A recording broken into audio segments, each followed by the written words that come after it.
হঠাৎ করে সিরাজ ফোন দিয়ে বলল, নিচে এসো, আমি আসছি। ফোন করার সাথে সাথেই চলেও এলো। সাথে কিছু মালপত্র নিয়ে এসেছে দেখে আমি তো চিন্তায় পড়ে গেলাম, এগুলো দিয়ে আবার কি হবে। তারপর আমাকে বলল রান্নাঘরে দুটো র্যাক বানিয়ে দেবো, যাতে তোমার রান্নার জিনিসপত্র রাখতে সুবিধা হয়। আমি তো শুনে মহা খুশি। আসলে কি বলতো, রান্নাঘরটা হলো মেয়েদের একটা ভালোবাসার জায়গা।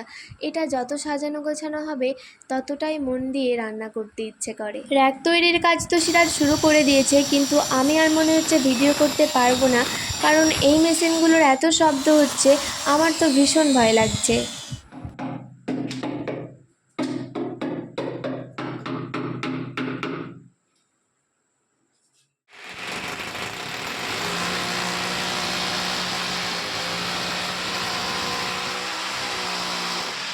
র্যাকটা করে দেওয়ার পর রাতেই যতটা পেরেছি গুছিয়েছি। আমার এই ছোট্ট রান্নাঘরটা তোমাদের কাছে কেমন লেগেছে কমেন্টে জানিও।